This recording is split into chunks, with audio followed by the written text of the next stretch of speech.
Yo, what's up guys? Welcome back to the Central Boys here. Balik lagi sama gue Fadli di sini ya. Oke, jadi di sini gue bakal ngebahas soal technical sebelumnya ya. Dan kayak biasanya ya, buat Bitcoin sendiri kemarin weekend 2 hari itu no volume, no volatility, cuma gerak ke kanan ke kiri, naik turun dengan range harga segitu-gitu aja. Sebelumnya pasti pas di tanggal 12 ini dia ada pergerakan yang cukup bagus ya sebenarnya. Ini dia naik ke atas, tahu kepentok resistance ini terus langsung kebanting turun lagi. Habis itu udah cuma bergerak di range ini aja. Dan ini sama kayak minggu sebelumnya nih kayak gini. Nih tanggal 6 ini juga weekend kan. Tanggal 5 juga weekend. Ya weekend biasanya emang bakal low volume dan banyak fake out karena transaksi yang ya mungkin pemain-pemain besar pada liburan ya di weekend, jadi keluar dari market gitu. Dan ini masih bolak-balik aja di area buy kita yang atas ini. Gua bakal tetap holding aja dan nunggu ke bawah-bawahnya. Oke, buat Bitcoin kayak gitu, jadi still holding. Oke, dan untuk setup kita kemarin yang got futures, I'm so sorry, we have to get stop with stop loss 4.5%. Yep, ini juga karena ke bawah Bitcoin ya. Salah satu alasannya karena ke bawah Bitcoin. Nah, reasonnya udah cukup bagus, kita udah ngelong di trendline bawah dan dengan stop loss yang kecil itu udah worth it sebenarnya. Dan ya bisa dilihat juga ini juga dia cuma dibawa naik turun karena pergerakan Bitcoin yang nggak jelas. Tapi ada yang menarik di sini, kebanyakan dari altcoin pada merah ya. Kenapa gitu? Oke, jadi di sini gue bakal nunjukin namanya BTCD. BTCD ini adalah market cap Bitcoin dominance ya. Di sini posisinya kalau kita ke 1 hari ya, ini selama kurang lebih sebulan ya, udah sebulan itu Bitcoin dominance naik lagi. Emang apa sih efeknya ke koin-koin lain? Oke. Jadi efek dari koin-koin lain kalau Bitcoin dominance ini lagi naik adalah pergerakan Bitcoin yang kecil itu akan lebih banyak berpengaruh kepada altcoin. Contohnya ya ini kayak tadi, di sini dia Bitcoin cuma naik turun gini aja kan, nggak ada yang turun jauh banget. Tapi kita bisa lihat di altcoin, ini contoh tuh, dia tuh turunnya jauh gitu. Dia turunnya jauh, terus tuh dia turunnya jauh. Dia bakal ngaruhin koin-koin altcoin lain tuh bakal lebih banyak gitu. Lebih ke arah kalau misalnya Bitcoin dominance naik, altcoin itu bakal cenderung turun gitu.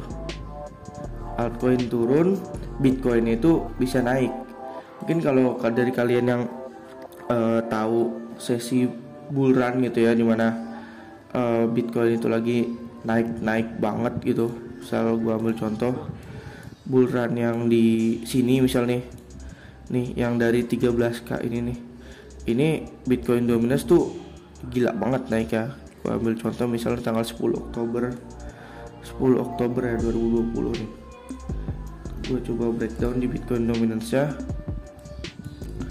10 Oktober nih tuh, ini Bitcoin dominance tuh lari, ini naik terus tuh, ini naik terus nyampe ke ATH dan habis itu baru turun.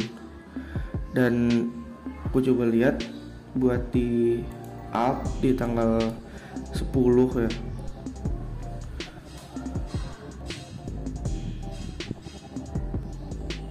oh ini belum cukup chartnya. 10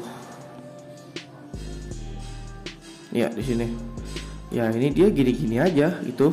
Bitcoinnya kan naik tadi kan, naik drastis, naik sangat kenceng.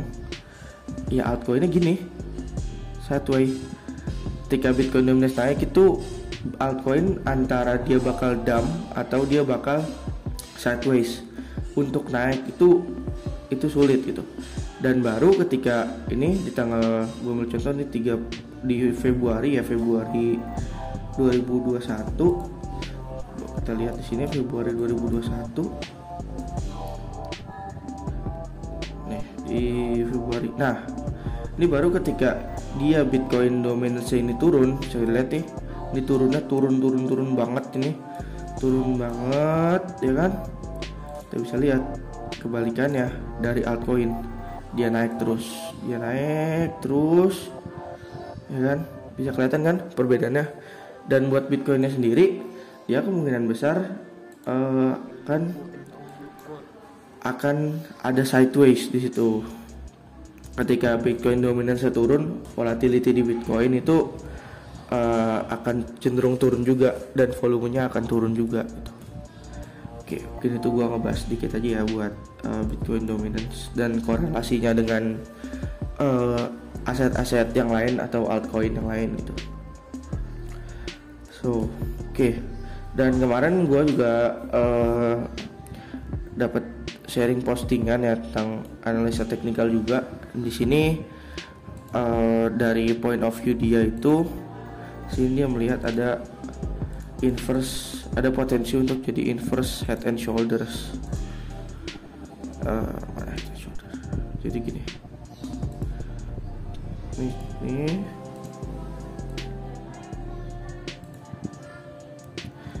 Kurang lebih kayak gini gambarnya ya. Dan kita sama-sama tahu kalau inverse head and shoulders ini pattern reversal ya dari bearish ke bullish ya, which is ini bagus untuk pergerakan Bitcoin ke depannya, karena jika dia berhasil breakout dari neckline yang ini, neckline di sekitar 44.500, dia bakal ada kesempatan untuk melanjutkan kenaikan harganya. Kalau gue ukur di sini dengan impuls sini ke area breakout, maka targetnya bisa di sekitar 55.000 atau 56.000. Dan untuk posisi right shoulder sendiri ini ada di area buyback kita. Di area buyback kita ini kan kalau misal disetarain di sini sekitar 40 ribuan. Dan itu masih jatuh di area buyback kita. Kalau misal di 4 hour ya kayak gini lah nih, kisaran kayak gini nih. Dia masih di area sini. Masih di area buyback kita.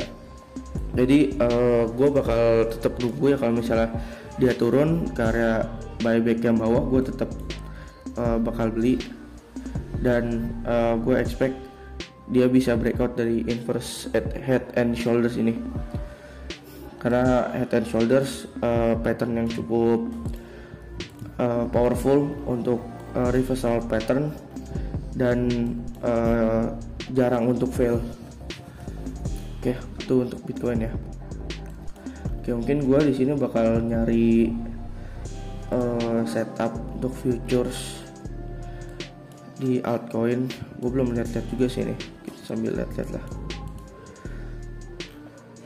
Oke, apa nih yang menarik?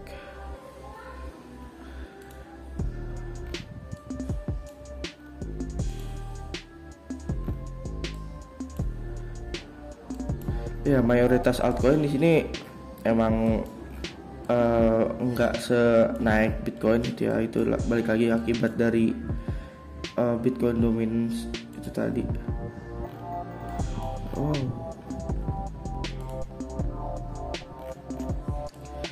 XRP lumayan nih kemarin dia naiknya nih. Oke, coba kita lihat di XRP.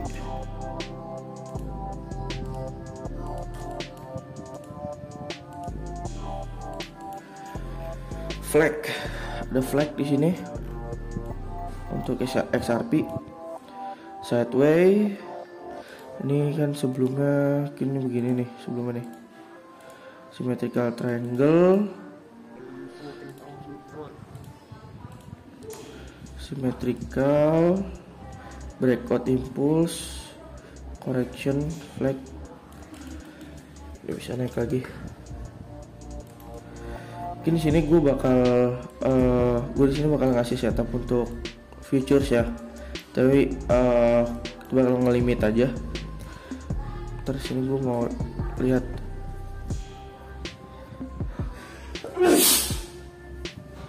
sorry. Oke, ini A, B, C, D, E.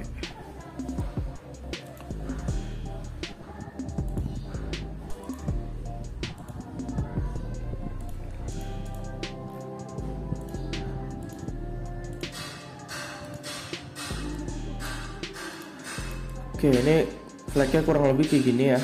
Gue bakal nyari titik entry-nya.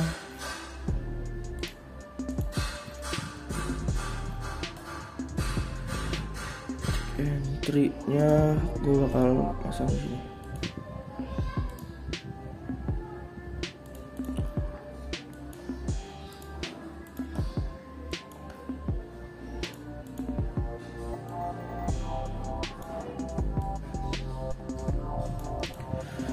Di sini untuk titik entry-nya, gue bakal warnain warna oranye di sini.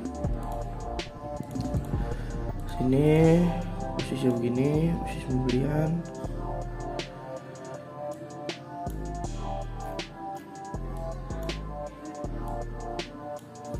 Sorry.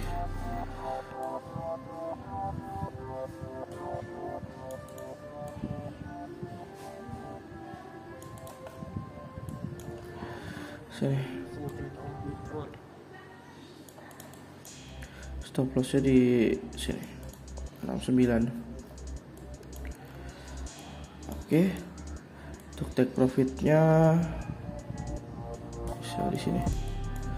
Atau sebenarnya ini kalau misalnya ini bull flagnya berhasil ya, ini sebenarnya take profitnya bisa panjang banget sih. Karena kan kita bisa ngukur ini dari flag pool ya, salin, terus kita copy begini, misal di breakoutnya bisa ke 1 gitu. Oke, ini worth it buat dicoba. Patternnya juga cukup rapih ya di sini. Bull flag, pattern bull flag, dan kita bakal nangkep di poin E, A, B, C, D, E. Oke, kisaran di sini. Dan sekali lagi, tetap do with your own risk and do your own research. Analisa gue bisa salah, dan keputusan trade tetap ada di tangan kalian gitu. So do with your own risk. Oke, mungkin sekian dari gue. Have a good day. Oke, sekian dari gue, dan jangan lupa buat subscribe YouTube kita di Decentra Boys, subscribe and nyalakan notifikasi. Lalu Twitter kita di @decentraboys dan Instagram di decentra_boys. Oke, sekian dari gua. Have a good day.